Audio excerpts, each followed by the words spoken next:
Salutations, chers humains. Nous aimerions profiter de la tribune pour vous remercier chaleureusement, vous et tous nos généreux commanditaires qui ont cru en notre projet et surtout en la cause.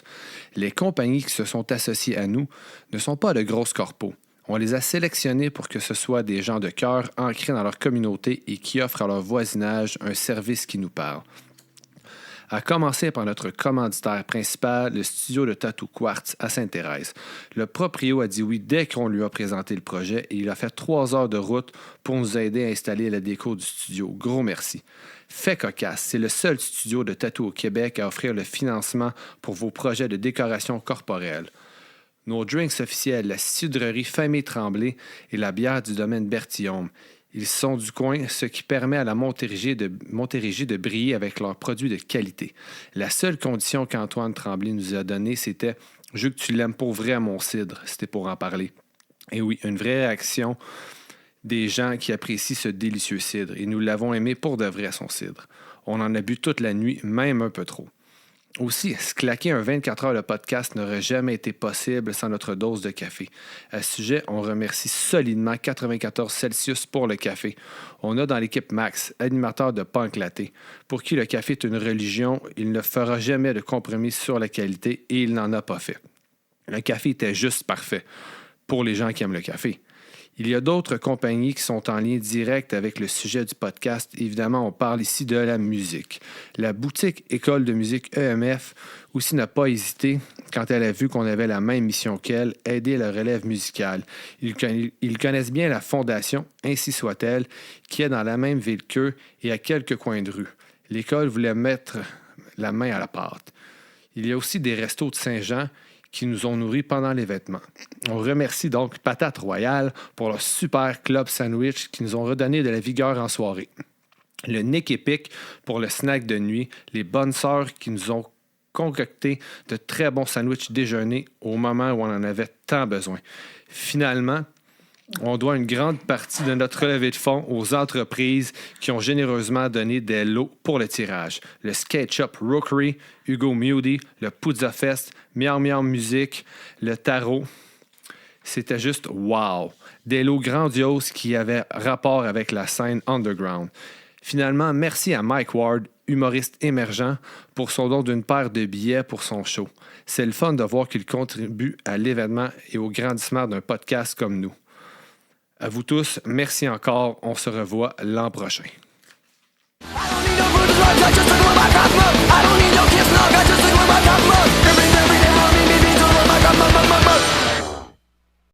J'ai été bien accueillie, bien reçue, bien transportée. C'est un plaisir d'être là. Je suis vraiment content. Il y a plein de choses que j'aimerais aborder avec toi, parce que là, je sais que tu as sorti des nouvelles chansons récemment cette année. Ouais. Puis des fois, j'ai l'impression que, tu me corriges si je me trompe, j'espère que tu vas me corriger si je me trompe, mais quand tu composes, des fois, c'est un long processus, tu prends le temps vraiment de... Tu fais pas juste des chansons, faut que je ponde une chanson, j'ai l'impression qu'il y a comme un build-up derrière ta composition. J'avoue que j'écris de manière quand même assez instinctive.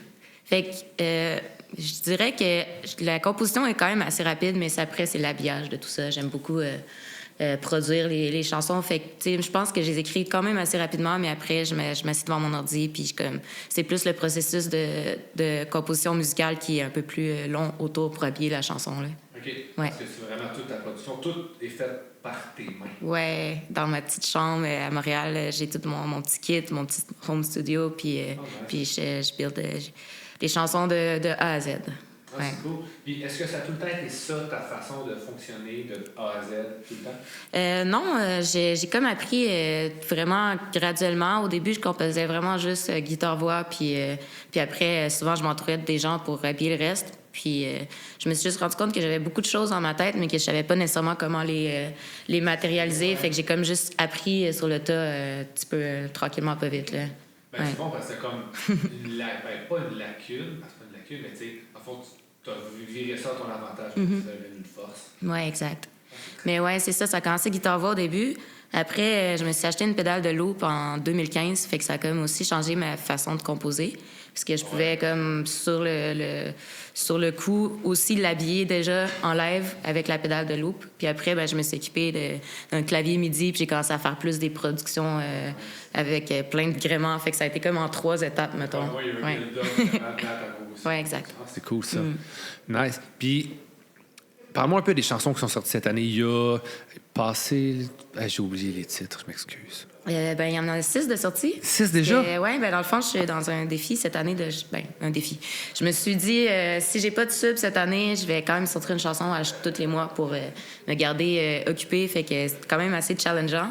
Mais ouais, c'est ça, j'en sors une par mois. Fait qu'on est en juillet. Il y en a une qui va sortir dans 2 semaines. Mais là, il y en a déjà 6 de sorties. Ah, OK. Wow, Ouais. je suis en retard. Je m'excuse, dans ma tête, j'en avais Pas de 2, souci. mais... OK. Puis je sais que tu es quelqu'un aussi qui voyage beaucoup. Tu as voyagé beaucoup. Est-ce que c'est quelque chose... C'est-tu venu un peu avec la musique ou c'est juste comme quelque chose qui... ça se mélange bien? C'est venu quand même vraiment à cause de la musique, puis tout comme parti dans la même période. Là. En 2015, on dirait que tout est genre devenu plus clair dans ce que je voulais faire puis comment je voulais le faire. Puis ça a commencé, en fait, à partir de la musique de rue. OK. Je commençais à busker... je suis arrivée à Montréal en 2014, en fait, puis je commençais à busker avec des gens à Montréal, puis j'avais jamais fait ça avant. Je suis pas familier avec le terme. Busker, c'est faire de la musique de rue, dans le fond, de se placer sur un coin de rue puis chanter, puis que le monde te donne de l'argent. OK. Ouais. Fait que c'est là que j'ai commencé à faire ça, puis je fais encore ça. Hier, j'étais sur la rue Mont-Royal en train de chanter, puis le monde me donnait leur cash. Puis c'est quand même relativement comme ça que je gagne ma vie. Mais ça a aussi fait en sorte que j'ai commencé à voyager comme ça parce que j'ai jamais vraiment eu d'argent de côté, puis je me suis toujours dit que j'allais pas réussir à voyager à cause de ça. Mais je me suis rendu compte que je pouvais, en fait, être sur place et payer mes voyages. Fait que la première fois que je suis partie, je suis partie sur le pouce en Nouvelle-Écosse en 2015. Puis là, j'étais partie, j'avais 20$ dans mes poches. Puis je me suis juste dit, OK, ben, je suis un petit peu en survival mode parce que j'ai pas de cash. Vraiment, oui. Fait que je me suis plantée sur un coin de rue, puis j'ai commencé à busker. Puis en 40 minutes, je m'étais fait comme 100$. Fait que j'étais genre partie avec 20$. Puis là, genre, j'avais comme 100$ après comme 40 minutes. Puis je me suis rendu compte que je pouvais vivre en voyageant. C'est quand même... c'est quand même... C'est précaire, mais c'est quand même lucratif. C'est quand même... C'est wild de dire... Je vais faire ça, je vais l'essayer. Ouais. Est-ce que avant de commencer à faire de la musique, ou même quand tu as commencé, tu pensais que ça allait être ça, ton parcours? Absolument pas. J'avoue que j'étais quand même une grande rêveuse dans la vie, puis moi, je pensais que j'allais faire de la musique, j'allais signer un contrat de disque, puis j'allais faire de la musique internationalement dans plein de salles. Là. C'était ça un peu mon rêve de jeune ado qui fait de la musique. Puis finalement, ça a turned out à être totalement différent, mais ça m'a rempli d'une façon différente aussi, genre... parce que j'ai toujours été quand même quelqu'un de gêné, puis comme le fait de devoir faire ça sur le coin d'une rue puis devoir capter l'attention des gens en pas beaucoup de temps, ça m'a bâti beaucoup de confiance en moi, puis ça m'a fait justement voyager à travers le monde, ce que je ne pensais pas... je pensais le faire, mais d'une manière différente, puis là, j'ai été vraiment dans le cœur de l'action avec les gens vraiment de chaque endroit où j'étais. J'ai rencontré plein de musiciens comme ça. Puis ça m'a apporté à plein de places que je pensais pas nécessairement aller parce que c'était de manière spontanée. Des fois, j'allais juste à un endroit, puis vu que j'avais pas de plan, mais ça m'amenait à d'autres endroits qui avaient pas rapport, puis c'était le fun. C'est quand même très cool. Puis j'imagine aussi, tu sais, d'un, c'est confrontant parce que tu te retrouves tout seul, t'es vulnérable, comme tu dis, puis c'est là, il faut que je fasse un contact avec les gens là. J'ai pas 8 heures de build-up à faire. Ouais. Puis en même temps, tu sais, quand tu rencontres d'autres musiciens comme toi qui font ça, j'imagine que ce monde-là, ils sont clairement dans la même réalité. Fait que l'approche, y a-tu comme une petite communauté? Y a-tu comme une espèce de petite scène? Il y a des gens que je croise souvent à Montréal parce que c'est ma ville. Fait qu'il y a des gens que, tu sais, même je connais pas nécessairement leur nom, mais ça fait des années qu'on se croise dans le spot pour busker. Fait qu'on se fait des petits coucou, puis etc. Fait que oui, je pense qu'il y a quand même une communauté. Après, moi, j'ai vraiment amené ça aussi un peu partout à travers le monde. Fait que j'ai rencontré des gens, justement, je sais pas, au Portugal, en France, ou whatever, qui faisaient ça aussi. Puis je sais qu'il y a ce genre de communauté-là un peu partout. Puis c'est le fun comme échange aussi. Puis je crois qu'il y en a justement à travers le monde des buskers. Là. Puis c'est le fun justement de rencontrer des différentes façons de faire un peu partout. C'est vraiment cool parce que, tu sais, quand je vais à Montréal, j'en vois du monde qui joue de la musique, mais j'aurais pas pensé, tu sais, qu'il y avait un terme pour ça dans mon temps. Ouais. C'est un musicien de coin de rue, tu sais, mais il y a comme vraiment un autre... Il y a comme un background à tout ça. Ouais. Je trouve vraiment intéressant, c'est cool. Je vais t'expliquer si ça te tente, là, mais le terme, parce absolument. que j'avais googlé ça à un moment donné, parce que je me demandais d'où ça venait justement ce mot-là. Bosquer, ça vient du mot espagnol buscar, puis ça veut dire rechercher. Puis c'est parti vraiment en Espagne puis en Italie, ces affaires-là. À la Renaissance, c'était des troubadours, en fait, qui voyageaient puis qui cherchaient des sous un peu partout. Puis ça s'est développé, justement, des troubadours qui chantaient en dessous des fenêtres, etc., puis qui se déplaçaient un petit peu partout en Europe, genre. Nice! Ouais. C'est vraiment cool. Ouais. Wow! Parce que, tu sais, l'image très stéréotype qu'on pourrait avoir...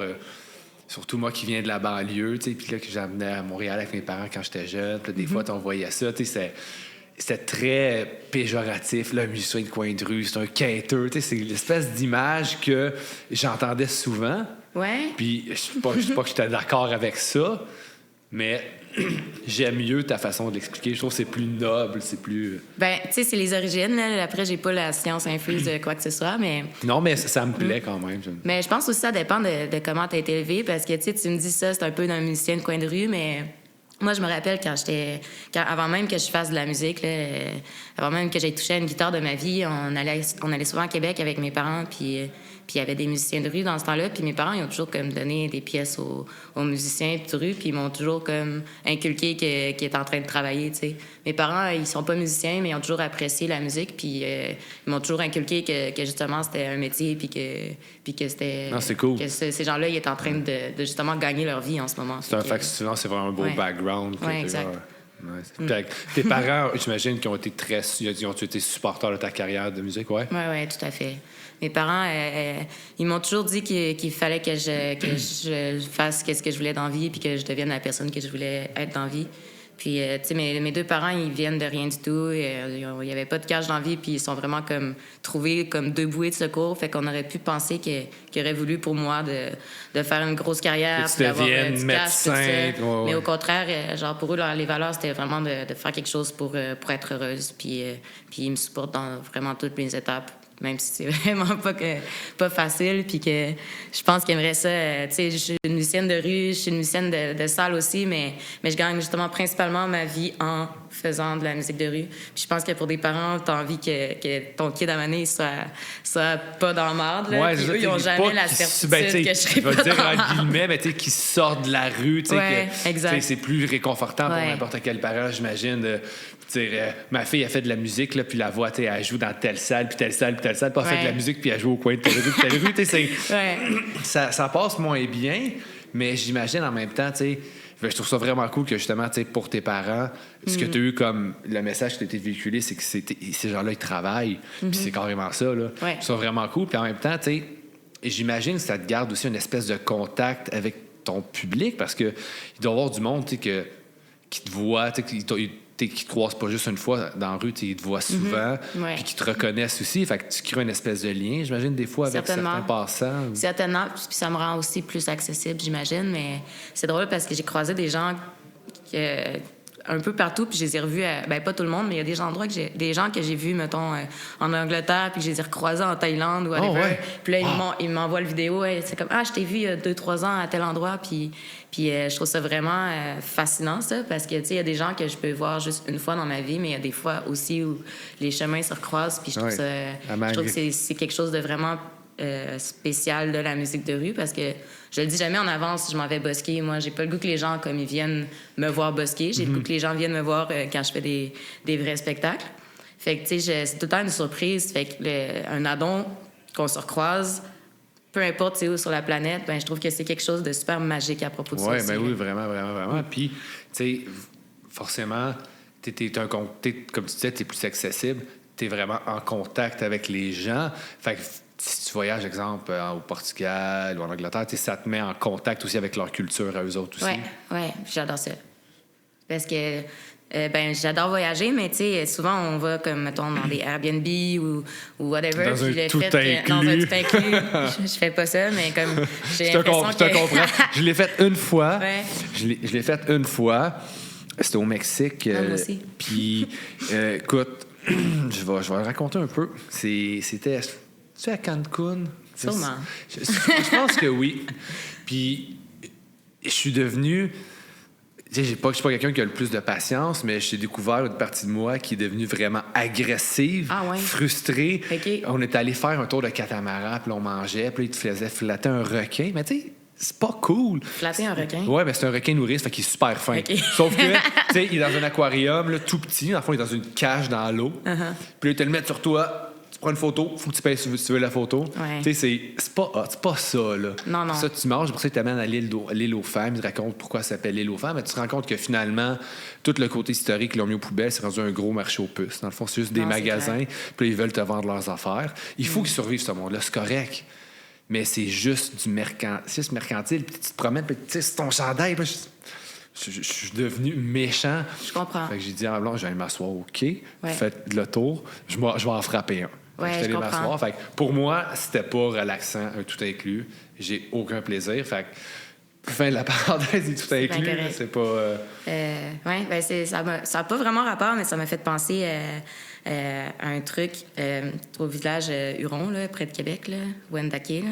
Ben, c'est une affaire culturelle un peu, mais ils ont comme un peu perdu leur culture à cause qu'ils ont invité tout le monde à venir visiter le village Huron, puis ils sont même mis à faire des choses que les Wendat ne font même pas dans la vraie vie, juste parce que ça faisait que les gens arrivaient là, puis c'était touristique, fait qu'ils sont même mis à inventer des parties de cette culture-là juste pour pouvoir survivre puis faire du cash. Là. Ça m'a un peu fait penser à ça, le fait de prendre une photo avec le requin, blabla. Ouais. Des fois, c'est juste comme des attrapes touristes, puis ça fait en sorte qu'on connaît plus vraiment les vraies racines puis les vraies origines des trucs culturels. Ouais. C'est quand même ça tue un peu tout ça, ouais. Ouais, vraiment. Ouais. J'avoue, par contre, j'ai quand même eu du fun, moi, quand je suis allée en tout inclus, mais... mes parents m'avaient payé ça comme cadeau, puis c'était quand même le fun d'avoir de l'alcool à volonté, mais c'est clairement pas mon genre de voyage. Non, mais tu sais, t'arrives là, puis tu sais, t'es... Pour n'importe qui, là, je veux dire, j'ai tout le temps comme Ginette de Longueuil, elle arrive là-bas, là, puis c'est la reine. Ouais. Tu sais, moi, j'arrive là-bas, puis je suis comme... C'est tout inclus, je m'assois le matin, là, au buffet, puis là, c'est facile. Je donne... Je pense que j'ai donné comme 2 piastres de type à un gars un matin. Puis il n'y avait pas de bacon dans le buffet, mais j'en voulais. Fait qu'il savait. Puis là, j'arrivais le matin, je m'assoyais, je demandais rien, là.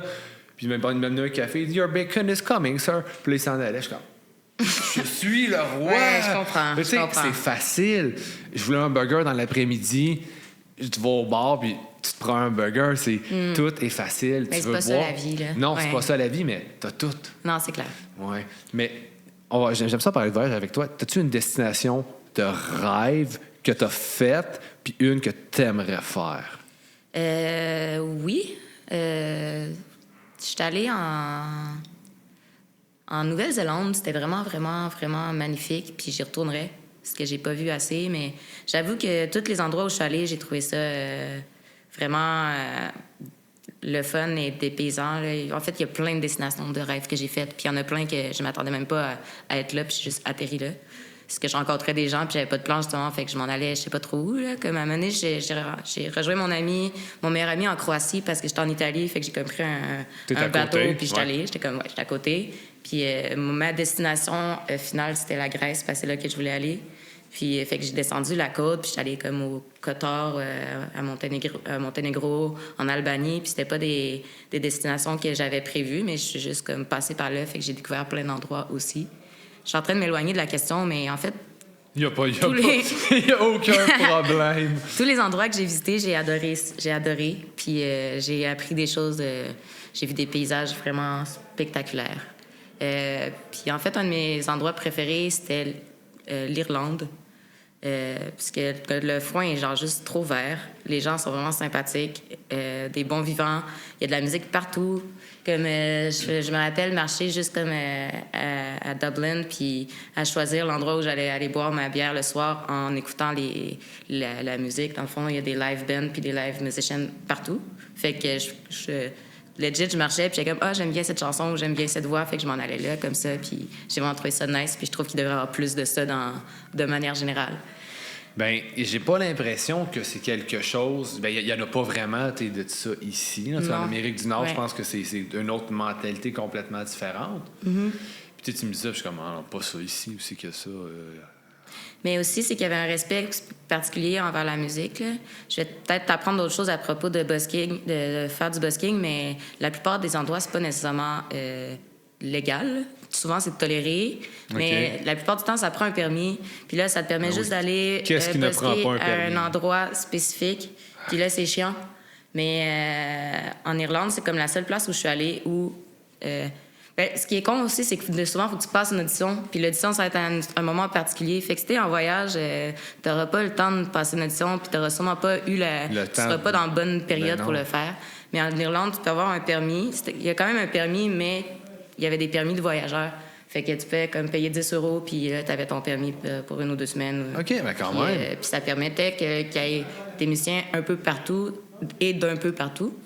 Tandis que dans la plupart des endroits, ben comme... Quelqu'un à Montréal va vouloir faire de la musique de rue, puis il va se faire dire t'as-tu ton permis? Fait que non, t'as pas ton permis, va-t'en. Fait que ça fait en sorte qu'il y a tout le temps les mêmes personnes, puis qu'il n'y a pas beaucoup d'échanges culturels. Puis c'est la plupart des endroits où je suis allée, c'était comme ça.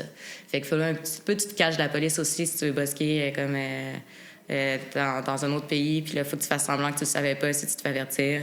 Puis là. Tu sais, c'est quand même aberrant parce que si on met ça à sa plus simple expression, c'est que jouer de la musique devient illégal jusqu'à un certain point. Je veux dire, que ça prenne un permis, peut-être. Encore là, 10 €, ça casse pas un budget. Je pense que tout le monde peut pas se le permettre jusqu'à un certain point, mais c'est chiant que ça c'est prenne un chiant, permis. vraiment, mais tu sais, qu'est-ce que ça apporte de mal que tu joues de la musique, que tu ailles... Tu sais, justement, tu as du monde qui viennent... tu as du monde d'ici, tu as du monde, exemple, qui vient d'Europe, qui viennent de l'Asie, qui jouent, tu sais... je pense qu'il y a assez de coins de rue puis assez de spots pour tout le monde. Puis ça apporte une diversité. Tu sais, je veux dire, la musique, c'est ça, c'est que tous les styles viennent d'un autre style qui est une divergence d'un autre. Puis c'est juste beau plus que tu as de genre, plus que tu as de diversité. Je suis vraiment d'accord avec toi. Puis c'est 400$ quand même un ticket, genre à Montréal, de faire de la musique de rue puis de pas avoir le droit, là. Madame, un peu de rigueur, s'il vous plaît. C'est chiant, là. C'est plus cher qu'un ticket de vitesse de si tu vas 2 fois la vitesse permise, là. Tu peux peut-être dealer que... Non, monsieur l'agent, dites que j'ai pas fait mon stop. Mais tu sais, je pense que quelqu'un faudrait qu'il soit vraiment, vraiment zélé pour te donner cette étiquette-là. Là. Puis tu vas sûrement avoir un avertissement avant ça. Mais j'espère. Mais j'ai déjà checké dans les règles, puis c'est 400$ un ticket. OK, t'en as jamais eu, toi, en tant que tel? J'en ai jamais eu à Montréal, encore. Okay. Encore. Bon, encore. On va te le souhaiter. Ailleurs, mais... Fait que tu ne retournes plus dans ces pays-là, tout simplement. Ouf. On dira pas. Pogner un ticket parce que t'as joué de la musique, là, c'est un peu chiant. Hey, vraiment, je veux dire, c'est... non, je trouve ça fâchant. Je trouve ça très fâchant. Autant fâchant que de gérer les caméras. J'ai beaucoup de misère. T'as-tu du fun un peu? Oui, j'ai beaucoup de fun, mais Max, ton micro est mute. Non. Le mien, ça? Non, le mien. Non. Hey, mais il y a celui-là. Allô? Ben, en cap, là, je vais changer de place, check bien. Je vais voir ça sur le... C'est ça, quand Alex s'en va, puis il me laisse tout seul, il se pèse sur le piton, là. Mieux vaut tard que jamais. Hey, puis maintenant, OK, merci, Snipeflex. Mais il est trop bas, ce micro-là. Lâche pas. Hey, une fois, il y a pas longtemps, je fais un épisode tout seul. Puis, tu sais, quand tu sais que tu fais un épisode, puis que c'est bon...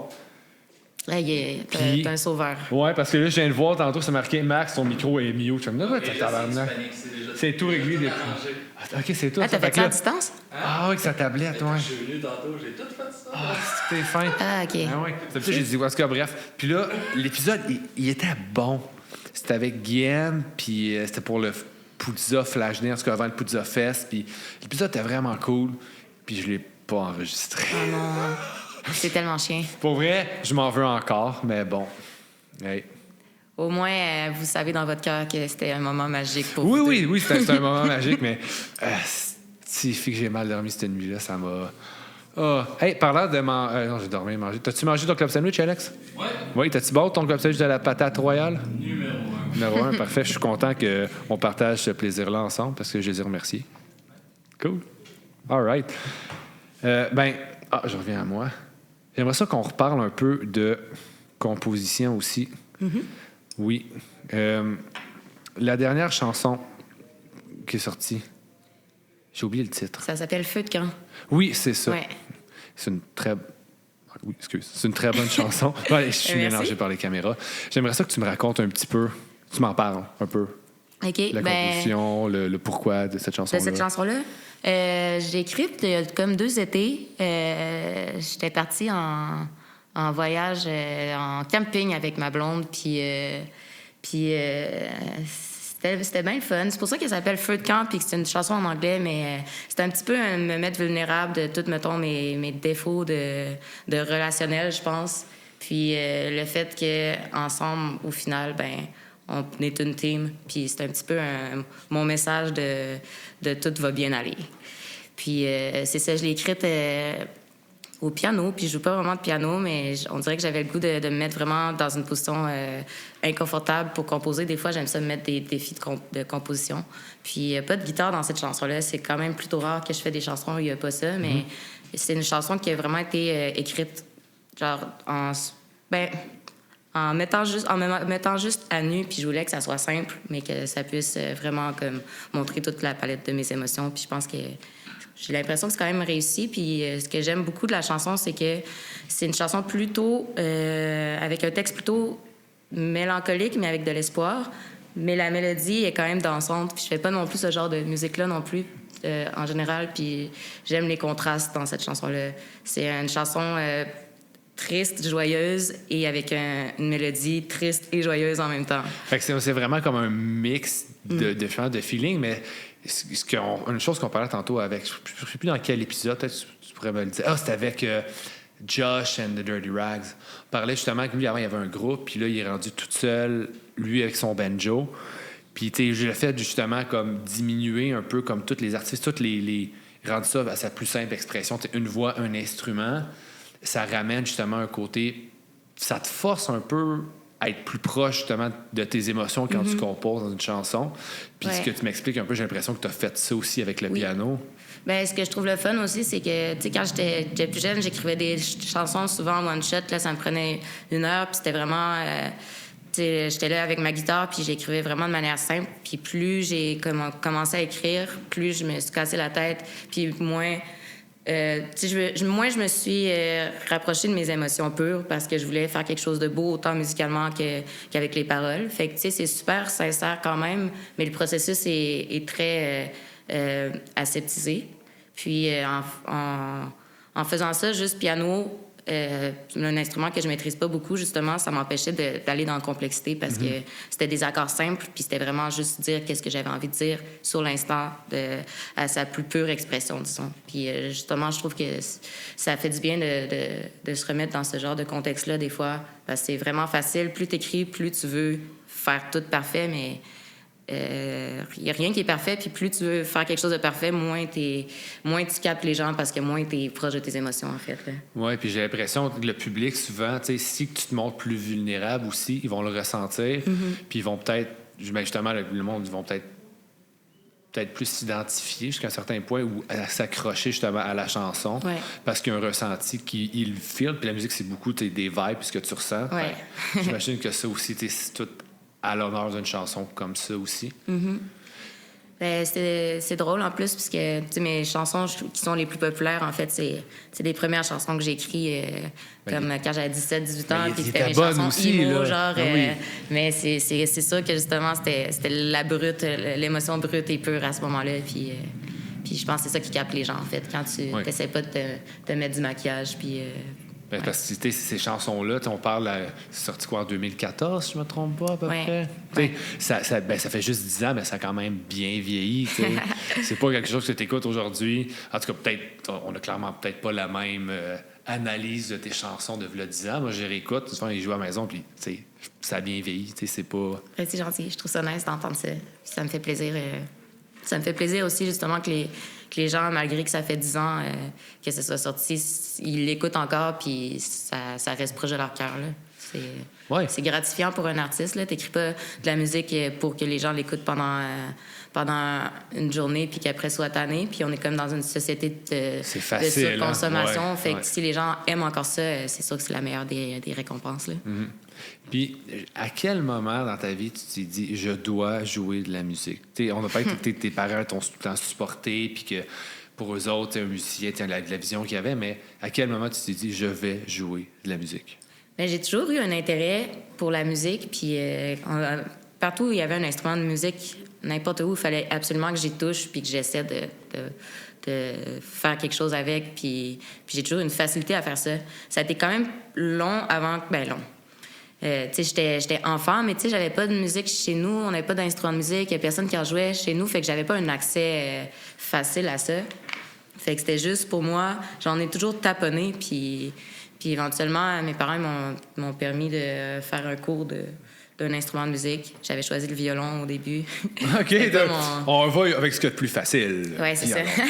Mais en fait, il y avait quelqu'un que je connaissais qui jouait du violon. J'ai été super influencée.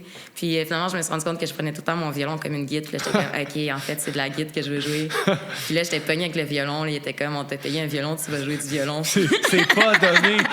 C'est pas donné un violon. Même un violon cheap, c'est pas donné. Fait ouais, puis Marketplace n'existait pas. Non, effectivement, ça n'existait pas. Puis en Beauce, c'était pas évident. Puis je m'éloigne encore de la question, mais j'ai envie d'en parler. Là. Oui, vas-y. Ce qui s'est passé, c'est que mon frère, il livrait les journaux dans ce temps-là, puis il y avait de l'argent de poche, puis il s'est acheté une guitare, mais genre vraiment juste pour me faire chier, parce que lui, il avait du cash pour s'acheter une guitare, puis pas moi. Mais il en jouait pas de sa guitare. Fait que là, moi, j'ai appris à jouer de la guitare en cachette. À chaque fois qu'il était parti, genre, je checkais son horaire quand il s'en allait. Genre, je pognais sa guitare en cachette, puis j'allais dans ma chambre, puis j'avais un vieil ordi dans ma chambre que ça prenait comme 3000 ans pour que les pages load. Fait que là, quand je savais qu'il s'en allait, genre, je me loadais des partitions, des tablatures. Puis là, comme quand il était parti, je m'en allais vite en cachette dans ma chambre pour apprendre à jouer de la guitare, genre.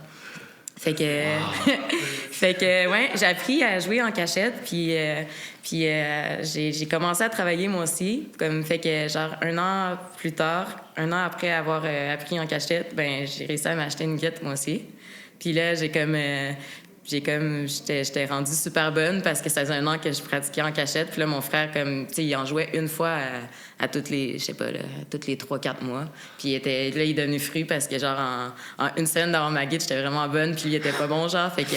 Tu n'avais pas dit encore que tu prenais sa guitare? Ben non, j'avais pas le droit. Oh, wow, j'aime tellement ça. J'ai dit plus tard, là, mais comme, tu sais, je pense qu'il s'en doutait un peu, là. Genre. Il était pas naïf. Je sais pas si je la mettais exactement comme il l'avait placée aussi, mais je sais que sa guitare était dans son garde-robe puis que je sneakais. Puis, tu sais, une guitare, ça fait quand même du bruit, là. J'imagine mes parents, ils devaient le savoir aussi que j'avais pas nécessairement le droit, mais comme ils étaient pas comme « Hey, c'est à ton frère, ça », genre... Tu sais, ils me laissaient aussi sneak la guitare. Il y avait une belle complicité parentale à ce sujet, c'est bon, ça. Fait que j'avais 12 ans, je pense, à peu près, à ce moment-là, quand j'ai appris en cachette à jouer de la guitare. Puis, en fait, je reviens à la question initiale, mais c'est Avril Lavigne qui m'a donné le goût de jouer de la musique. OK. Genre, j'avais vu le vidéoclip de Complicated à ce moment-là, puis j'étais comme, c'est donc bien nice, comme une femme badass qui fait de la musique. C'est vrai qu'il n'y en avait pas beaucoup. Non, c'était beaucoup, tu sais, du Britney Spears, du Christina Aguilera. Oui, avec la petite vibe punk rock. Ouais. Si tu veux parler, viens prendre ton micro. C'était les fait dire, hein? C'était des artistes super talentueuses, mais ça me parlait pas nécessairement. Puis quand Avril Lavigne est arrivée, j'étais comme « Ah, OK ». Puis là, je me suis comme sentie comprise dans ça. Puis j'étais comme « Moi aussi, je veux faire ça ». Genre, moi aussi, je veux écrire des tunes. Puis moi aussi, je veux comme... genre, je veux faire... Je me sentais bien en écoutant sa musique. Puis j'étais comme « Je veux faire ça, moi aussi ». Puis c'est ça qui m'a donné le goût. Puis t'avais-tu une petite influence un peu punk rock dans ce temps-là? 100%. 100%, oui. J'écoutais... mon frère, il avait pas juste des défauts, là, comme... quand il faisait était... pas juste te faire chier. Non, ben principalement, mais aussi quand il était tanné d'écouter ses albums, il me donnait. Fait que genre, mes premiers albums, ça a été comme Dude Ranch de Blink-182, Warning de Green Day, Conspiracy of One de Offspring. Fait que c'était pas mal mes albums bon background que j'écoutais en boucle. Ouais. Warning de Green Day, c'est ça qui m'a rentré dans Green Day. Il est bon, là, cet album-là? Curve Plank. Ah ouais? J'étais un peu plus, moi, j'ai 40 ans. Fait en 6e année, Dookie était sorti. Je tripais, je voulais me l'acheter. J'étais allé au magasin, c'était Music World dans le temps.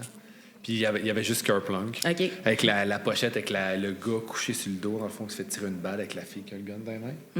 Puis je suis comme, je l'achète. Puis j'ai trippé solide, cet album. Encore aujourd'hui, c'est un de mes albums préférés. Mais, ouais. Je l'ai vraiment écouté moins, cet album-là. C'est quoi la grosse tune, mettons, sur cet album-là? Il y avait Welcome to Paradise qui ont repris sur Dookie. Ouais. Mais il y avait 2000 Light Years Away. Il y en avait pas mal. Non, ouais. C'est pas mal. Mais Warning, My était Generation. Pareil, comme plus acoustique un peu comme album par Ouais. bout. Puis, Maintenant, je l'apprécie plus parce que il est sorti quand même pas mal longtemps après. Tu sais, Kerplunk, c'est leur deuxième album, c'était avant Dookie. ouais, c'est comme 99, 2000, de quoi de même, Je Warning. ne sais plus exactement, mais sais pas. je pense que ouais, là. Parce que moi, j'en parle Début de 2000. 90, mais peu importe, il y a quand même un... Ouais. C'est vrai que c'est un bon album, ouais. Mais ouais, je les écoutais en boucle, ces albums-là, puis tu sais, j'avais... C'était pas comme maintenant où tu peux l'écouter toutes, là. Fait que ces albums-là, je les écoutais... J'écoutais juste ça, puis j'apprenais toutes les tunes à guitare. Fait que, Non, mais c'est ça. Dans ce temps-là, tu avais 3-4 CD, puis Ouais. t'écoutais ça parce que c'était que ça que tu pouvais écouter. C'est une autre époque, hein? Les jeunes gens, là, genre Guillaume, là, sur... je sais pas si c'est encore là. Sur Twitch, là. C'était différent dans mon temps. Mais c'est de quoi c'est ça qui est plate, là, tu sais, sur Du bruit à mes oreilles, on l'a adressé quand même souvent, là, mais tu sais, les plateformes de streaming, comment ils ont changé l'écoute des gens, la musique, tu sais, comme la factory, là, la musique, là, avec les gros shows TV qui te font des artistes hyper éphémères qui durent 1 an jusqu'à temps qu'on ait le prochain gagnant de La Voix ou de... Ouais. Ouais. C'est quand même rough. Puis, tu sais, ça doit être... Pour de vrai, ça doit faire chier pour des artistes, justement, qui... Moi, ça me fait chier, là. Genre, solidement. Ben, c'est clair, je trouve ça plate, puis moi, j'aime ça avoir un CD, là. Comme là, j'ai comme arrêté un peu d'en acheter, mais j'écoute encore des albums au complet, mais je trouve que les gens, ils écoutent pas... J'en connais pas beaucoup des gens qui écoutent des albums, là. Tu vas consommer une chanson d'un artiste, mais c'est rare que tu prends le temps de t'asseoir puis écouter un album. Puis moi, je fais tout le temps ça, genre. Je suis comme... j'étais un peu... j'ai envie de garder ça comme... c'est Mais sûr, tout est pensé, tu sais, dans Ouais. un album. C'est une histoire, puis même juste le visuel de l'album aussi, je trouve ça le fun. De l'ordre des chansons, comme... Moi, j'adore son écouter des importance. albums, là. Ouais. Puis je trouve que c'est plate de nos jours, puis je vais pas sonner comme une vieille, mais je suis quand même un peu une vieille, fait que... Mais Fait que c'est vrai je trouve que que c'est quelque chose qui c'était, s'est perdu de consommer un album d'un bout à l'autre, puis c'est dommage, puis c'est le fun d'écouter des albums. Tu sais, le vinyle ramène un peu ça parce que tu n'as pas le choix de le Ouais. mettre puis de t'asseoir. Puis justement, récemment, j'étais allé voir un show avec... J'avais amené mon gars justement qui était là tantôt, Charles-Auguste, qui a 8 ans. Puis c'était Punk Rock Factory avec Sucker Punch au Théâtre Fairmont, je pense, sur Ville du Parc. En tout cas, puis j'ai acheté... Je regardais toute la table de merch, fait qu'on a acheté un vinyle. J'ai choisi ta couleur préférée parce que, tu sais... Ouais. Puis il a pris celui qui avait la chanson Pokémon dessus. Fait que... Mais tu sais, le lendemain, il voulait le faire jouer, fait que je le fais jouer. Puis là, il est assis sur le divan, là. Puis là, il écoute, puis il regarde la pochette. C'est comme inné chez lui, tu sais. Il passait à regarder la pochette, puis c'est comme son moment, puis il l'écoutait. Je suis comme, wow! C'est nice, ça. Tu sais, ça, je trouvais que c'est un beau moment. Achète-y plus d'albums. Parce que quand j'étais jeune, justement, tu sais, j'étais dans ma chambre, je mettais un CD, puis là, j'avais la pochette, puis je regardais, tu défais le livret, tu lis tout. De regarder les J'apprenais images. toutes Je les lisais pas paroles en par anglais cœur, vraiment, mais ouais. tu sais, je lisais comme je pouvais, tu sais, puis la section Thank You, tu la lisais au complet. Là. J'avais d'autres bands à écouter, mais tu sais, il y a de quoi, justement, que... Qui se perd. Ouais, qui se perd, mais j'étais content de voir que ça se perd, mais en même temps, c'est accessible. Tu sais, je Ouais. pourrais leur inculquer ça. Tu sais, ça se fait. Ben, ça Ça donne a tout espoir l'affaire. aussi, Ouais. là. Merci de me redonner le goût de vivre. Non, c'est pas vrai. Mais il y a eu ça, des vinyles. Tu sais, le retour des vinyles a forcé du monde, justement, à vouloir à s'asseoir et écouter. Puis t'as pas le choix parce que t'as tu le 15 tournes. minutes d'un Ouais. bord, puis faut que tu te lèves pour aller le tourner. Ouais. Là, tu sais. Mais tu sais, là, je vais faire gros ce que je veux dire, mais tu sais, c'est un peu comme une autre fois un reflet de la société. Tout est vite, tout est pressé. Tu sais, c'est rare que tu as le temps, à moins que tu t'assoies le soir, que tu t'assois devant ta télé. Tu écoutes une émission juste parce que il n'y a rien d'autre à faire dans ta routine quotidienne que je m'assois et j'écoute la télé, mais tu n'aimes peut-être pas nécessairement ce que tu vois, sauf que tu vas faire quoi d'autre. Fait que ça te force à juste comme t'asseoir puis ralentir. chose qu'on fait plus assez souvent, j'ai Tout l'impression. à fait. Oui. Vive les vinyles. Oui, acheter des vinyles, fait des vinyles, acheter des vinyles. Et c'est Tu compris? C'est genre un de mes rêves, ça, d'avoir un vinyle. Mais c'est quand même un rêve accessible. Ouais, c'est juste, c'est cher, là. Ouais. C'est cher, mais j'aimerais ça, là. Comme avoir mon album en vinyle, là. Ouais, tu sais, ça redevient populaire, donc ça le rend plus accessible. Sauf que ça redevient plus populaire, donc ça coûte plus cher. Fait que, c'est comme dans la deux tranchants. Mais on va revenir un peu composition. Tu fais des chansons en anglais, tu fais des chansons en français. Ouais. Est-ce que ça a tout le temps été clair que tu allais faire les deux ou tu as eu un moment. Parce qu'avant, c'était plus en anglais, je pense. Ouais, en fait, ça a été. J'ai écrit pas mal tout le temps en anglais, puis j'ai commencé récemment. Ben, ça commence à être moins récent, mais j'ai commencé à la pandémie à écrire des chansons en français. Puis c'est pas parce que je n'aime pas le francophone, mais j'ai toujours trouvé que c'était difficile à bien faire sonner. Puis. Puis ça me tentait pas d'être un autre Marc Dupré. Je m'excuse, je vais pas bâcher Marc Dupré. Moi, j'aime ça me bâcher Marc Dupré. Lui, il est juste là parce qu'il a marié Fortune. Ben bon. Il nous écoute pas.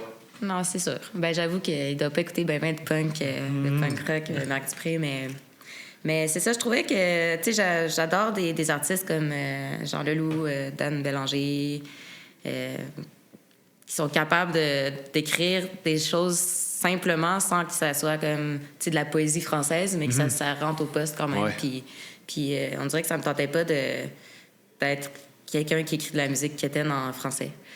Puis je pensais pas que j'étais capable de le faire, fait que j'ai stické avec l'anglais, parce qu'en anglais, tu peux faire pas mal sonner n'importe quoi bien, peu importe ce que tu dis, ça va quand même bien sonner, tu sais. C'est un peu la solution facile. Puis à la pandémie, ben tu sais, moi, je suis une musicienne de rue, comme j'ai dit tout à l'heure, puis j'avais plus de source de revenus, là. J'étais comme, OK, ben là, je peux plus jouer de musique de rue, je peux plus faire des shows, je suis dans la marde, j'ai pas d'argent. J'ai pas d'argent de côté non plus, puis j'ai mon meilleur ami qui m'a dit mon ami, il produit un truc qui est pas mal ça de pouvoir mettre ta musique sur Sirius, mais il faut que tu écrives en français. Puis là, il a dit j'ai parlé de toi, puis il aime bien ce que tu fais. Fait que, genre, si t'es capable d'écrire 4 tunes, genre, il te ferait un EP, puis là, ça te sortirait peut-être de la boîte. Tu veux y aller sur Sirius, non? Ouais, c'est ça. Fait que j'étais comme, ouais, OK. Fait que là, à ce moment-là, j'avais une tune d'écrite en français, mais comme, tu sais, j'étais pas nécessairement convaincue de la tune, mais on dirait que sous l'urgence de devoir faire quelque chose, ben je l'ai faite, puis je me suis rendu compte que finalement, j'étais capable de faire ça. Puis ça m'a ouvert des horizons parce que je pensais pas, justement, j'avais pas confiance en ma capacité d'écrire des tunes en français, puis là, j'en ai écrit 1, puis 2, puis 3, puis 4, puis finalement, je me suis rendu compte que j'étais aussi capable de le faire, fait que ça a vraiment élargi mes horizons parce que j'ai pas arrêté d'écrire de la musique en anglais, mais maintenant, je suis assez confidente que je suis capable de faire les deux. Puis, c'est cool. Fait que tu t'es retrouvé comme pris, en fond, au pied du mur, il faut que je mange. Ouais. Faut que je fasse de la musique, fait que j'ai pas le choix de sortir en français. Mais est-ce que ça a été un challenge aussi? Parce que, tu sais, je sais pas comment ça marche avec Sirius. Je sais pas s'il y a un cadre vraiment strict. Faut que tu sais, faut que la chanson soit. Ou t'es quand même libre de composer. Non, j'écris. Tu sais, j'écris pas sous la contrainte d'écrire quelque chose que j'ai pas envie de composer, là. Genre, je sortirais jamais une chanson que je trouve pas assez bonne personnellement pour. Si moi, je suis pas capable d'écouter la chanson comme en boucle, c'est-à-dire que, genre, ça va pas exister, là. Je sais pas s'il y a des barèmes sérieux, mais je sais que je me suis pas mis en tête, OK, il faut que j'écrive une chanson d'une telle façon. Moi, mon objectif, c'était juste d'écrire une chanson que moi, je trouve bonne. Puis ça a bien passé comme ça. Ça a bien marché. J'ai fait un EP, puis les chansons, s'il y en a juste une qui s'est pas retrouvée sur Sirius. Puis c'est drôle parce que c'est ma chanson préférée sur l'album. Mais toutes les autres ont réussi à passer. C'est parce qu'ils n'ont rien compris. C'est ça, ils comprennent rien aux autres. C'est de leur problème à eux. Est-ce qu'on est déjà rendu dans le temps? Oui, il faudrait s'aligner vers la prestation. Yes, exact. Parfait. Quelle chanson vas-tu nous interpréter? Je pense que je vais commencer par Leave It to the Palm Trees. Puis après, on verra. Je suis comme un peu... je suis un peu on the go. Qu'est-ce que ça va me tenter de faire? OK, on va se laisser surprendre. Oui, c'est correct?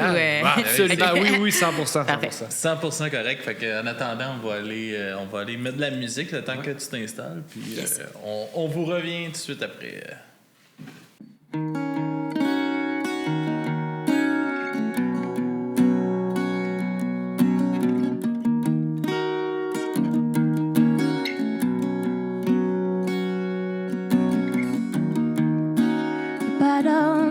see.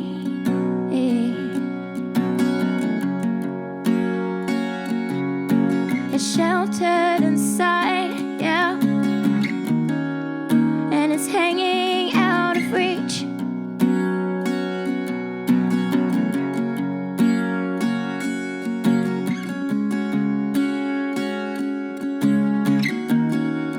And it's still in your heart.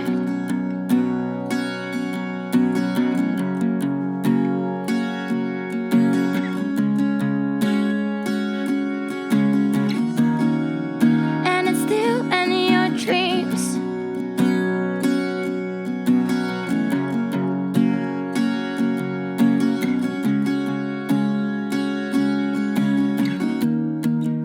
This music I can see is the eye of my heart, yeah, and it's hanging out of reach. It's hanging out of reach.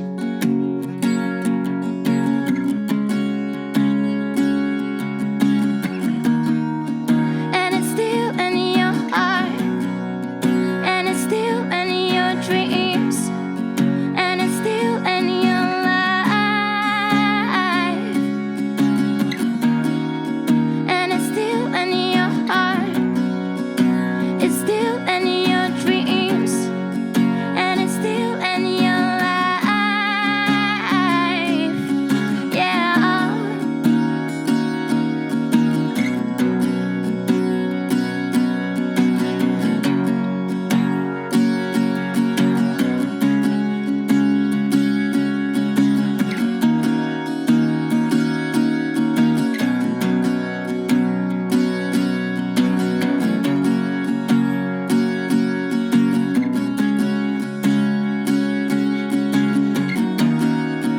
And it's still in your heart.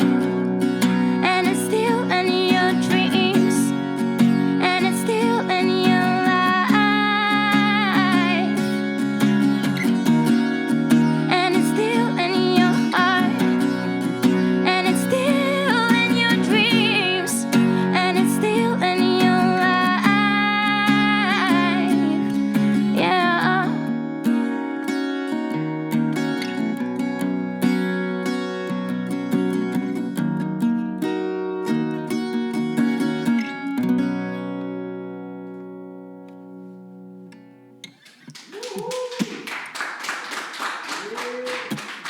Merci beaucoup.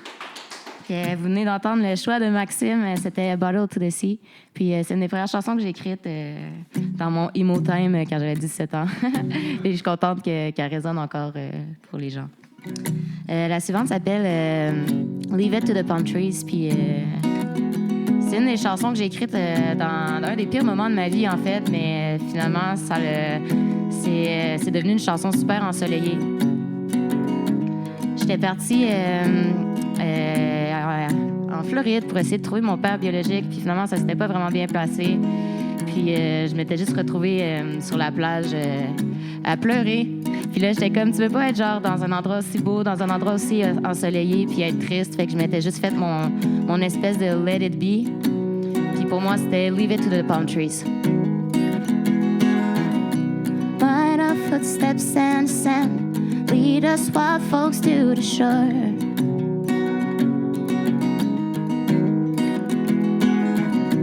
Even if things don't always turn out as planned, happiness is knocking at your door. Just leave it to the palm trees. Let go of your worries. Baby, you're amazed and nothing is standing in between you and the light.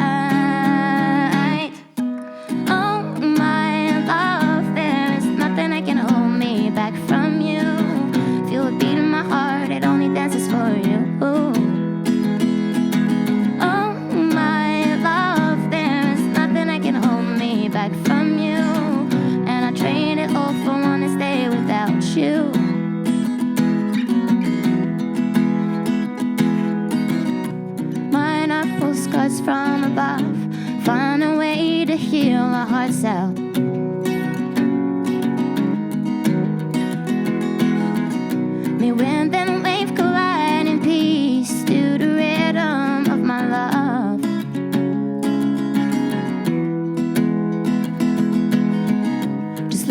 the palm trees. Let go of your worries. Baby, you're amazing. Nothing is standing in between you and the light. Oh, my love, there is nothing that can hold me back from you. Feel the beat in my heart, it only dances for you.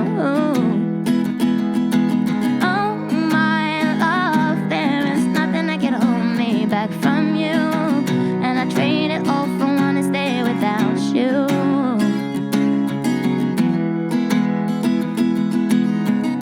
It's just another love song, but it's well deserved.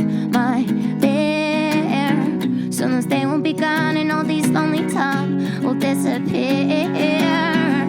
It's just another love song, but it's so damn clear. On the tip of my tongue, all these words are so sincere. Oh, my love, there is nothing that can hold me back from you. Feel the beat in my heart, it only dances for you. Oh, my love, there is nothing that can hold me back from you. And I trade it all for one day without you. Oh, my love, there is nothing that can hold me back from you. Feel the beat in my heart, it only dances for you. Oh, my love, there is nothing that can hold me back from you. And I trade it all for one day without you. I trade it all for one day without you.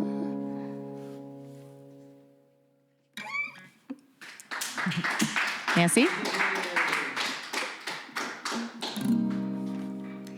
Je vais terminer ça avec une chanson qui s'appelle Un jour sans lendemain. Puis c'est dédié à toutes les personnes qui brillent très fort et qui ne s'en rendent pas nécessairement compte.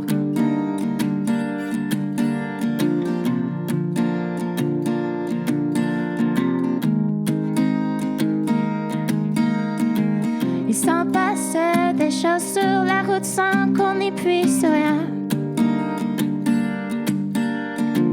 Mais quand l'ennui se dépose, ne subsiste que la rose de ce pays lointain. Tant de couchers de soleil, tellement de nuits sans sommeil, mais n'en demeure pas moins. Y a une lueur qui s'impose quand ce bouquet de prose se retrouve entre tes mains. T'as jamais eu les pieds sur terre, c'est sûr.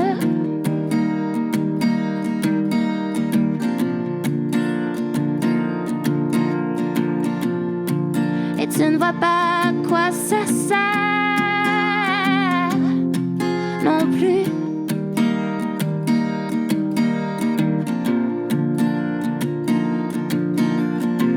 Si tel être imaginaire ne trouve destinateur que dans des rêves chagrins, pardonne-moi si tu l'oses, cette douleur virtuose tire peut-être à sa fin. Je porterai le flambeau, je partagerai ton fardeau, au moins jusqu'à demain. Rien ne sert de courir, on raconte que l'avenir est un jeu incertain. Mon amour est voyage, mon âme un peu volage, et mon cœur est poème. La da da da. Et si on pliait bagage, est-ce que tu l'envisages? La da da da, la da da. J'ai jamais eu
Je le suivrai à la trace avant que l'espoir s'efface dans un jour sans lendemain. Mais toi, qu'est-ce que tu préfères? Peux-tu te satisfaire de ce que tu deviens? Si le malheur explose, voilà ce que je propose, perdons-nous en chemin.